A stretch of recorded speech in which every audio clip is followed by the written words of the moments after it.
이 집 드나드는 사람 아줌마밖에 없잖아요. 이태원의 한 고급 아파트. 29살 갤러리 카페 대표 박세린이 50대 파출부의 머리채를 움켜쥐었습니다. 벽 쪽으로 거칠게 끌어당기며 소리쳤습니다. 후체였으면 지금 말해요. 지금!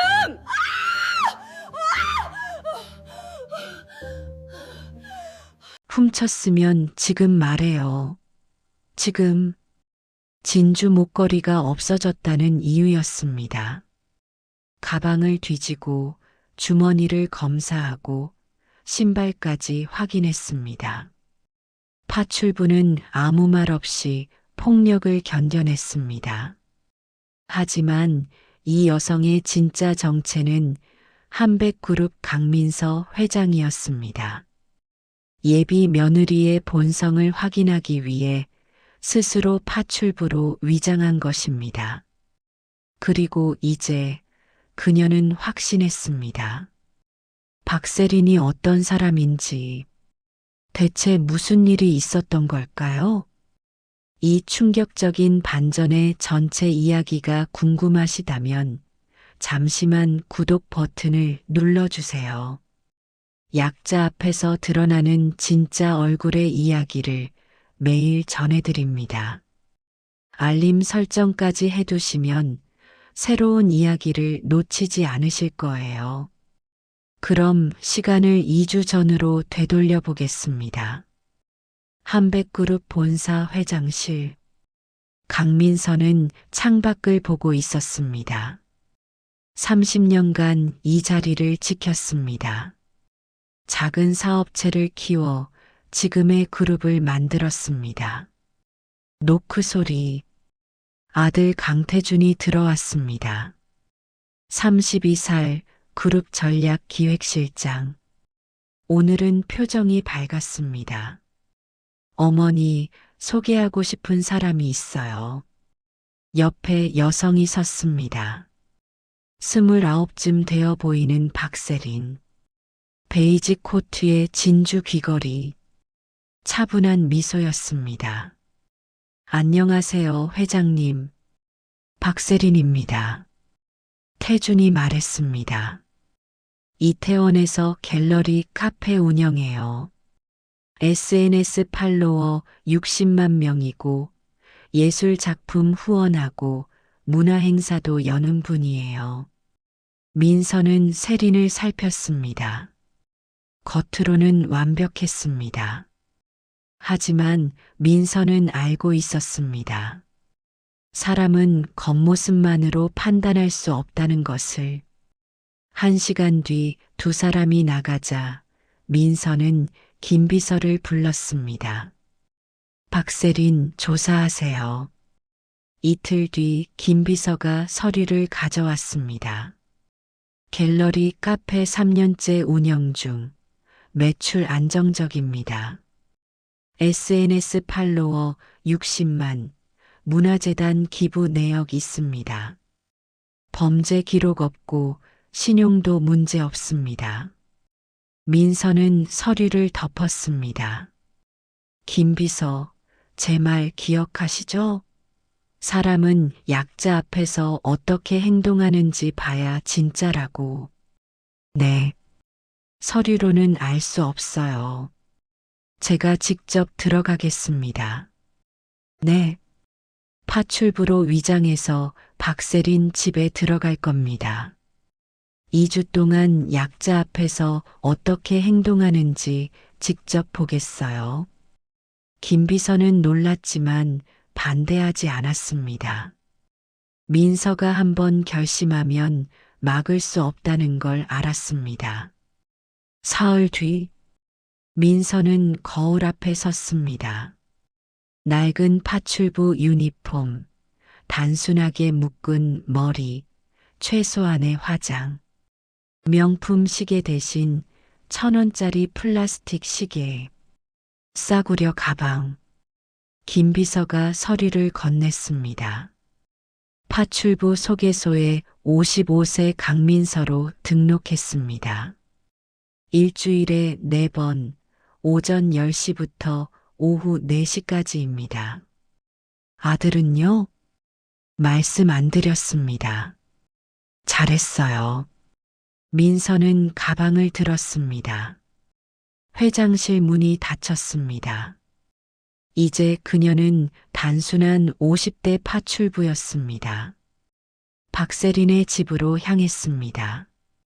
다음 날 오전 10시, 민서는 이태원 고급 아파트 1500이 호 앞에 섰습니다. 박세린이 환하게 웃으며 문을 열었습니다. 안녕하세요, 아주머니. 세린이 욕실을 가리켰습니다. 바구니에 속옷들이 담겨 있었습니다. 이것들 손빨래 해주세요. 비싼 거라 세탁기 못 돌려요. 원래 파출부 오시면 다 해주시던데요. 민서는 대답했습니다. 네. 세린은 나갔습니다. 민서는 손빨래를 하며 생각했습니다. 도구로 보는 사람이구나. 오후 초인종이 울렸습니다. 젊은 여성이 큰 캔버스를 들고 있었습니다. 저 갤러리 직원 이윤아예요. 사장님 개인 소장품 배달했어요. 윤아가 목소리를 낮췄습니다. 아주머니 조심하세요. 저랑 사장님은 대학 선후배인데요. 3년 내내 심부름만 시켰어요. 과제 대신 쓰고 조별 과제 망치면 다 제 탓. 단체방에서 저만 빼놓고. 윤아의 목소리가 떨렸습니다. 졸업 후 다른 회사 갔는데 사장님이 갤러리로 오라고 했어요. 프로니까 과거는 잊자면서요. 근데 똑같아요. 개인 작품 배송, 사적 심부름. 거절하면 능력 없다고 해요. 아주머니한테도 함부로 대할 거예요. 그때 문 여는 소리. 세린이 들어왔습니다. 윤아를 보며 환하게 웃었습니다. 윤아, 고생 많았어. 완전히 다른 목소리였습니다. 윤아가 나가자 세린의 미소가 사라졌습니다. 휴대폰을 보며 무표정하게 말했습니다. 손빨래 다 했어요? 잘 말랐는지 확인해 주세요. 명령조였습니다. 민서는 생각했습니다. 대학 때부터 지금까지 변한 게 없어. 오후 4시 1층 로비에서 한 남자가 민서를 봤습니다. 건물 관리복 차림이었습니다. 민서야? 수민아? 정수민. 고등학교 동창이었습니다. 민서야, 왜 여기서? 정수민이 관리실로 민서를 데려갔습니다. 한백그룹 회장이 왜 파출부? 아들 결혼 상대. 본성 확인하려고. 1502호. 박세린? 수민의 표정이 굳었습니다. 그 여자는 사람을 찍어 누르는 타입이야. 쓰레기 봉투 색깔 틀렸다고 관리사무소 앞에서 나보고 공개 사과하라고 했어.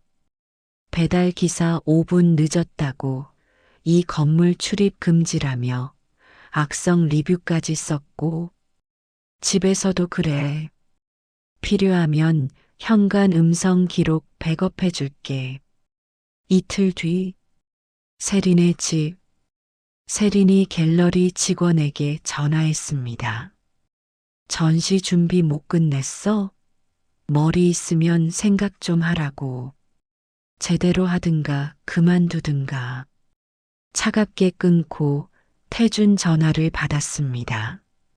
오빠, 보고 싶었어요. 저녁 같이 먹을래요? 사랑해. 달달한 목소리였습니다. 끊고 혼잣말했습니다. 진짜 단순해. 다시 친구에게 전화했습니다. 태준이 완전 내 손 아니야. 사랑 나중에 생기는 거고 중요한 건 돈이랑 집안이지. 민서는 생각했습니다. 아들이 보는 여자는 가짜다. 세린이 민서를 봤습니다. 아줌마, 빨리 좀 해요. 돈 받고 일하는 거 아니에요? 그날 저녁, 회장실, 민서가 김비서에게 말했습니다. 선을 넘는 순간이 필요해요. 태준이가 직접 볼 증거가 그날 오전 민서가 문을 열자 세린이 뛰쳐나왔습니다. 머리는 헝클어지고 얼굴은 창백했습니다.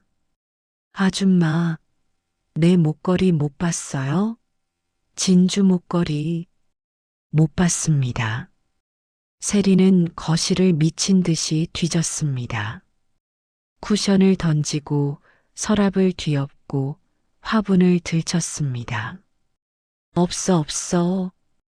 갑자기 민서를 돌아봤습니다. 이 집 드나드는 사람, 나랑 아줌마밖에 없잖아요. 제가 안 가져갔습니다. 가방 보여줘요. 세린은 민서의 가방을 낚아채 열었습니다. 지갑, 휴대폰, 손수건을 바닥에 던졌습니다. 도둑들은 다 그래요. 끝까지 아니라고 하잖아. 그리고 민서의 머리채를 움켜쥐었습니다. 훔쳤으면 지금 말해요. 벽으로 거칠게 끌어당겼습니다. 제가 안 했습니다. 거짓말하지 마요. 더 세게 잡아당겼습니다. 경찰 부를까요? 전과 하나 생기면 인생 끝이에요. 그때 초인종이 울렸습니다. 세린이 민서를 놓고 문을 10cm만 열었습니다. 유나였습니다. 사장님, 서류 가져왔어요. 유나는 문틈으로 민서를 봤습니다. 흐트러진 머리. 세린이 환하게 웃었습니다. 고마워. 로비에 놓고 가줄래? 문을 닫자 미소가 사라졌습니다. 내일부터 안 나와도 돼요. 민서는 가방을 주었습니다. 알겠습니다.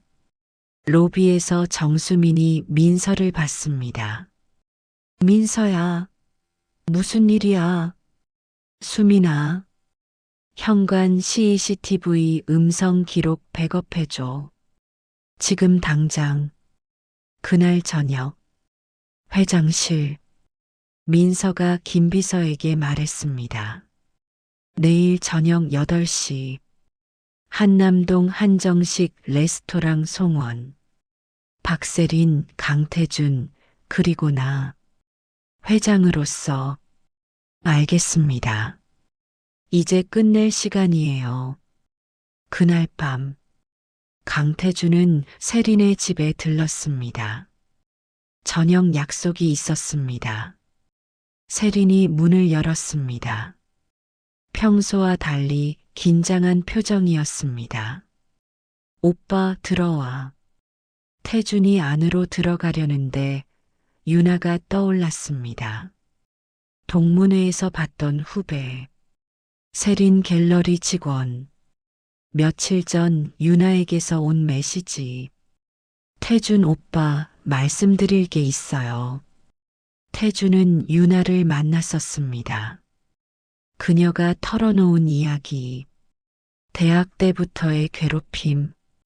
그리고 어제 사장님 집에서 파출부 아주머니한테 심한 일이 있었어요. 제가 문틈으로 봤는데 아주머니 머리가 흐트러져 있었고 태준은 이상했습니다. 세린에게 물었습니다. 파출부 아주머니는 어떻게 됐어? 계속 오시는 거야? 세린이 잠깐 멈칫했습니다. 아, 그분 일 못해서 그만두게 했어. 갑자기 오빠는 몰라. 일하는 사람들은 관리를 해야 돼. 태주는 더 물어보려다 말았습니다. 세린이 화장실에 간 사이 태주는 거실을 둘러봤습니다. 그리고 소파 옆 가방이 보였습니다. 세린의 외출용 가방. 열린 지퍼 사이로 뭔가 반짝였습니다. 태준이 들여다봤습니다. 진주 목걸이였습니다. 자신이 선물한 그 목걸이. 여기 있었네? 그때 정수민에게서 전화가 왔습니다. 건물 관리인이었습니다. 도련님, 저 정수민입니다. 회장님 친구요. 급한 일이 있어서요. 이틀 전 1502호 현관 CCTV 음성 기록인데요. 보내주세요. 파일이 도착했습니다. 태주는 이어폰을 꽂고 재생했습니다. 세린의 목소리가 들렸습니다. 이 집 드나드는 사람, 나랑 아줌마밖에 없잖아요. 도둑들은 다 그래요. 물건 던지는 소리, 비명, 그리고 경찰 부를까요? 전과 하나 생기면 인생 끝이에요. 태준의 얼굴이 굳었습니다. 목걸이는 여기 있었다. 도난은 없었다. 그런데 폭행은 있었다. 세린이 화장실에서 나왔습니다. 오빠 뭐해? 태주는 휴대폰을 주머니에 넣었습니다. 아니, 아무것도. 그날 밤 태주는 어머니에게 전화했습니다. 어머니, 내일 저녁 시간 있으세요? 왜? 세린이랑 같이 식사하고 싶어요. 어머니도 함께요. 민서는 잠시 침묵했습니다. 알았다. 어디서? 제가 정할게요. 다음 날 저녁 8시. 한남동 한정식 레스토랑 송원. 박세리는 한복 원피스를 입고 프라이빗 룸에 들어갔습니다. 태준이 기다리고 있었습니다. 표정이 차갑게 굳어 있었습니다. 오빠 무슨 일 있어? 앉아. 태준이 테이블 위에 태블릿을 꺼냈습니다. 이틀 전 세린 씨 집에서 무슨 일 있었어? 무슨 말이야? 목걸이. 진주 목걸이. 세린 씨 가방에서 찾았어. 도난은 없었어. 세린의 얼굴이 창백해졌습니다.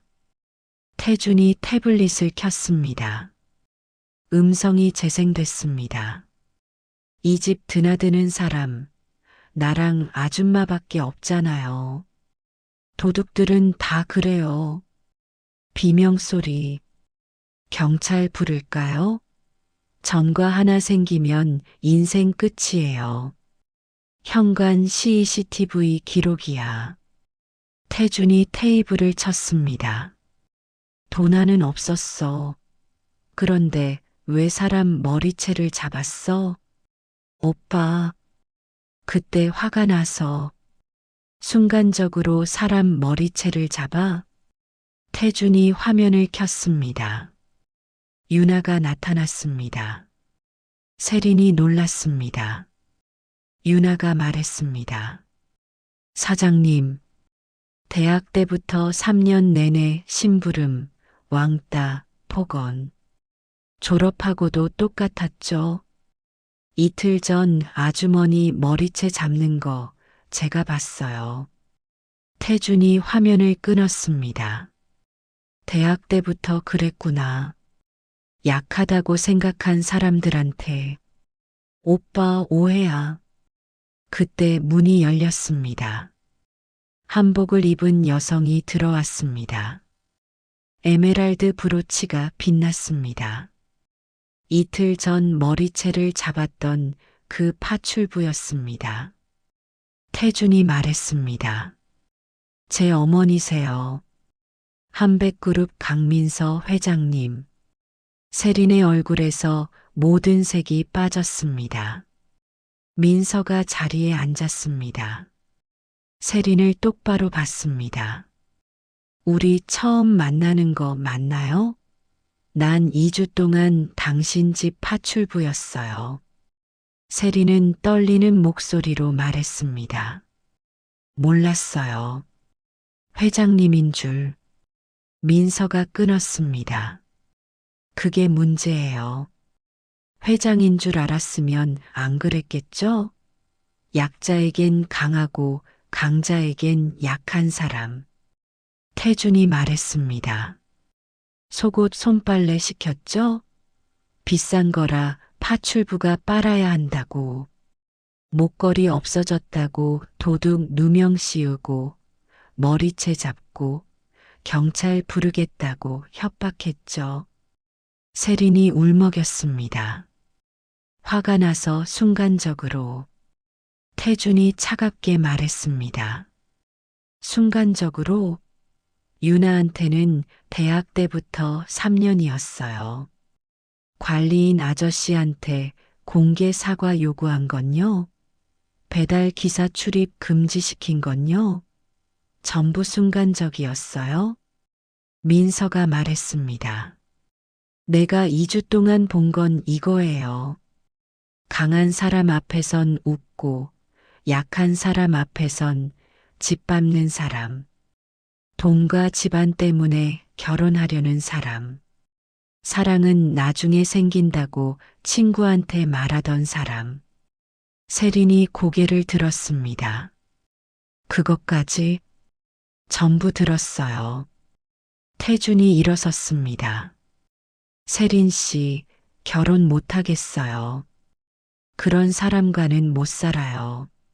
오빠, 사람을 그렇게 대하는 사람이랑은 가족 못 돼요. 세린이 울며 자리를 박차고 나갔습니다. 문이 닫혔습니다. 민서가 태준을 봤습니다. 괜찮아? 네. 지금 알아서 다행이에요. 민서는 아들의 어깨를 두드렸습니다. 사람은 약자를 어떻게 대하는지 보면 알 수 있어. 청소하시는 분, 배달 기사, 건물 관리인. 그게 진짜 인격이야. 태준이 고개를 끄덕였습니다. 3개월 후 뉴스가 나왔습니다. 이태원 프리미엄 갤러리 카페 아트리움 폐업.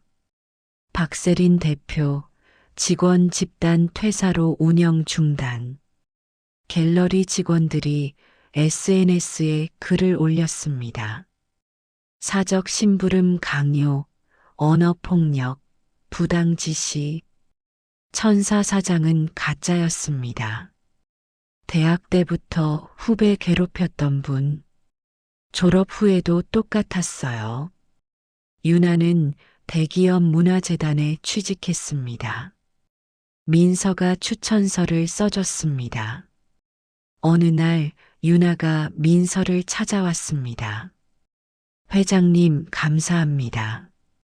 덕분에 새 출발할 수 있었어요. 민서가 웃었습니다. 내가 견뎌낸 거야. 힘들었을 텐데 잘 버텼어. 그날 아주머니. 아니, 회장님이 참으시는 걸 보면서 생각했어요. 언젠가는 진실이 드러나겠구나. 사람의 본성은 결국 드러나게 돼 있어. 유나가 나간 뒤 태준이 들어왔습니다. 어머니, 정수민 관리인 아저씨가 전화 왔어요. 인사드리고 싶다고. 그래, 시간 되면 만나자고 해. 태준이 앉았습니다. 요즘 사람 보는 눈이 달라진 것 같아요. 예전엔 겉모습만 봤는데. 민서가 말했습니다. 청소하시는 분, 협력업체 직원. 그분들한테 어떻게 하는지 보면 돼. 그게 그 사람이야. 태준이 고개를 끄덕였습니다. 지난번에 회의에서 신입사원이 실수했어요. 예전 같았으면 그냥 넘어갔을 텐데 제가 먼저 괜찮다고 했어요. 사람은 실수할 수 있다고. 민서는 아들을 봤습니다. 성장한 모습이었습니다. 잘했어. 창밖으로 서울 도심이 보였습니다. 민서는 생각했습니다. 2주 동안의 파출부 생활. 힘들었지만 후회 없어. 아들이 잘못된 사람과 결혼하는 걸 막았으니까. 태준이 물었습니다. 어머니, 다시 그때로 돌아가도 똑같이 하실 거예요? 민서가 웃었습니다. 당연하지. 내 아들 지키는 일인데.